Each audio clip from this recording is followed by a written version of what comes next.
喺呢個世代想做百萬富翁，得銀行有7萬蚊港幣咁就得㗎啦。7萬蚊槓桿100萬喎，咁可能真係我太天真啦，覺得咦銀行都應該唔會呃你啦。嗱，我講緊嘅呢一個個案咧，就係近排東張西望咧出現嘅一個投訴個案。咁事主咧就話佢自己咧其實係冇俾到100萬出嚟，但係就買咗一份100萬嘅儲蓄保險，而呢一份嘅保險咧仲可以咧每年幫佢賺取20厘嘅回報，係咪真係有咁大隻蛤乸？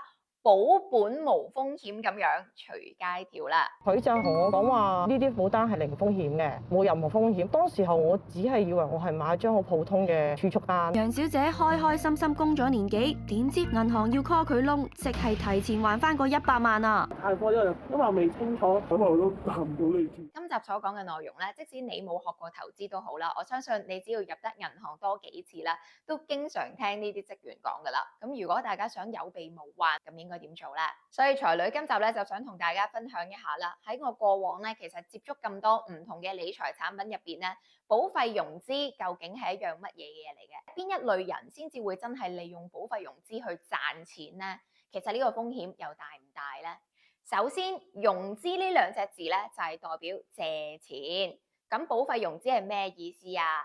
咪即係借咗啲保費翻嚟咯。佢唔係借咗啲錢翻嚟去做定期，去做一個利差咁簡單喎。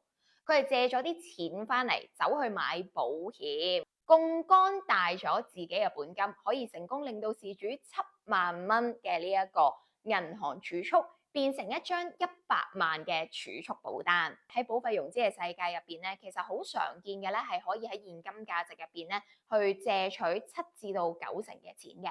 咁所以咧，事主咧俾7至9萬蚊出嚟咧去做佢嘅本金咧，都唔係一個咧好奇異嘅事，的而且確批核咧亦都唔算係特別嘅困難㗎。如果佢哋有心做呢張單，而每逢借錢咧，銀行就有機會隨時 call 你窿。唔單止係你買樓，你出去做幾大嘅生意都好，銀行都可以隨時 call 阿波叔嘅窿。所以其實呢個貸款嘅問題咧，大家一定要自己承擔翻，就係個風險喺貸款兩隻字已經出現啦，不在於喺任何嘅咩保險度，都唔關佢事咧。就算借錢呢兩隻字咧，就已經有一定嘅風險。但係呢個風險，當你嘅本金好大好大嘅時候咧，其實基本上咧就係佔個風險比率係好低，所以點解有錢人咁中意借錢咧？就係咁解啦。佢而家 call 我窿咧，我先攞翻份合約出嚟睇嘅，我就發覺原來份合約咧係有寫過，原來佢哋係可以隨時 call 窿嘅。除咗 call 窿之外咧，借貸嘅利率都係一個問題。喺呢一張單入邊咧，我哋見到嘅參考利率咧就係3厘嘅。咁但係係咪真係3厘咧？我就唔知啦，因為好可能咧，佢嘅條款係寫住 P 減，即係最優惠利率減落去，有機會係浮動嘅利息隨住市場而浮動。3厘嘅呢一個借貸利率，如果可高可低嘅話，你諗下有幾危險啊？本身已經係一樣同銀行甚至係市場對賭嘅行為，對賭利率究竟會升定會跌咧，本身就唔存在冇風險呢3隻字。所以借貸利率一定要小心。每個月咧就俾2000幾蚊至3000零蚊嗰個利息左右啦，個利息就係一個浮動利息嚟嘅。咁月供滿咗咧，就要可以攞翻130幾萬。用7萬本金5年賺翻7萬，平均每年20厘，真係好和味啊！呢一個厘數唔係講緊真係個保險每年派緊幾多利息俾你。呢份保單未完成5年嘅時候，你問我事主係咪可以第3年嘅時候攞翻佢第3年以往嘅所有嘅利息出嚟，好似銀行定期咁，每年嘅年尾都會收到利息呢？係唔係嘅？唔係嘅，好多嘅儲蓄保險呢，只係講俾你聽，你供入去第1年或者第2年你要供幾多錢，然後我期滿之後我先至會俾一大嚿嘅錢去俾翻你。我見到嘅明細咧就係一張2P5，即係話佢供2年，然後咧就會喺第5年嘅時候咧攞翻佢嘅本金再加利潤出嚟。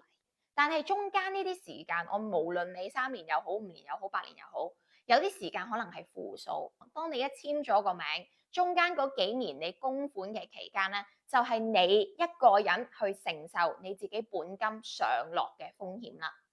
咁點解本金有上落啊？都講咗啦，好多保險背後咪真係幫緊你投資啊嘛。咁你都唔理你自己啲錢落，你都俾咗啲錢去銀行去做投資啊嘛，係咪？咁所以你要承受呢個嘅回報，係銀行職員覺得你簽得呢個名咧，就應該係有咁嘅理解。咁不過其實我又知道好多銀行咧都未必好清晰咁樣喺同呢一個事主喺簽名之前咧，認真咁樣仔細 go through 晒所有嘅條款，因為畢竟如果能夠知道所有嘅條款同埋風險，都仍然能夠簽名去冇風險嘅人咧，好多時候都係有錢人。佢就係攞份合約俾自己嘅律師睇下，都知道發生咩事啦，係咪？嗰個小姐就其實佢冇明確話俾我聽，如果係有講過，我一定唔會買。楊小姐仲收到更壞嘅消息，我哋銀行要取消你個戶口，就要求你咧即刻嚟還款。如果唔係咧，我哋就會計翻你10厘息咁。融資嘅風險就係在於同銀行借錢，佢一定係有權幾時去同你攞翻錢都得嘅。咁有啲情況之下，可能係銀行自己唔夠錢使啦。咁但係其實有好多嘅情況都係因為銀行都唔想自己嘅商譽受損嘅，所以喺一啲嘅情況之下，佢幾時會 call loan 咧？就係通常係一個人嘅信貸嘅記錄唔良好啦，又或者佢戶口往來係出現咗一啲奇怪嘅活動，令到銀行係覺得佢有一個嫌疑，係可能係做緊一啲 money laundry 啦。如果真係觸犯到銀行嘅一啲即係叫做可疑活動咧，佢哋都有權咧去凍結你嘅戶口。咁所以就要睇下事主究竟點樣同銀行去即係拆翻呢件事啦。聽完頭先嘅風險，你可能會疑問啦，咁點解仲可以俾銀行職員繼續 sell 呢啲嘢㗎？冇人係想去銀行度儲蓄，然後無啦啦變咗做借錢，然後就玩槓桿㗎嘛？我唔係要做呢啲嘢。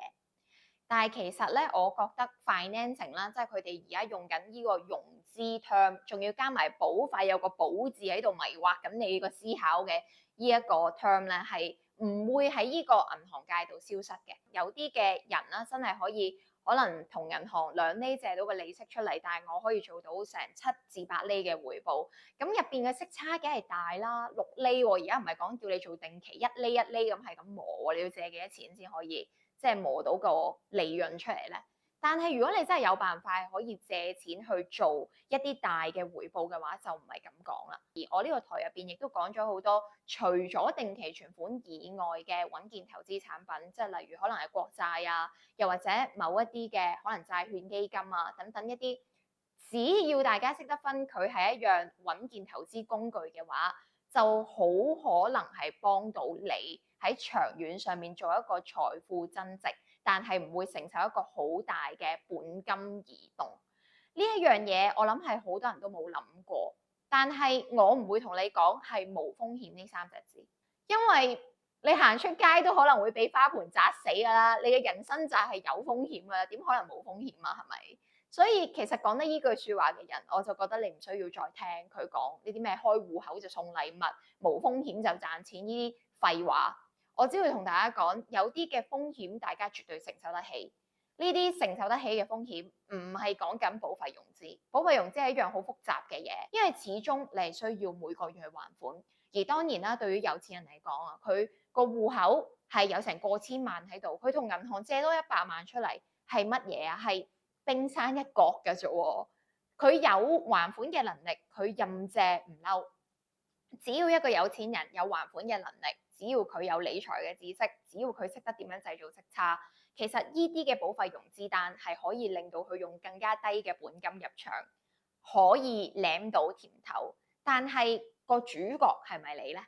你適唔適合做呢一樣嘢呢？你就要仔細睇翻自己銀行存摺入邊嗰嚿錢，同埋你呢度嘅理財知識夠唔夠你冚贏嗰個銀行經理先？如果唔係嘅話，佢俾啲乜嘢嘅文件你，最好咧都係唔好簽，因為呢個風險除咗 call loan 貸款嘅利息，仲可能因為你睇唔啱個時勢而不斷咁上升，你最後還多咗錢， 5年之後，你係得個吉之餘，仲可能有機會負數收場。如果你咧對任何點樣可以穩健賺息嘅一啲唔同嘅方法，例如近排最興嘅美國國債，有人號稱係無風險利率喎。咁呢個無風險利率又係點解咧？點樣係無風險法咧？咁如果大家中意睇翻呢類型嘅影片咧，都可以睇翻投資才女嘅影片庫。記住訂閱呢個頻道，俾個 like，將呢段影片 share 出去俾你嘅親友，等佢哋咧喺入銀行之前做好個心理準備，起碼唔會無啦啦收到個電話要 call 窿㗎嘛。今集內容又係咁多，我哋下次再見，拜拜。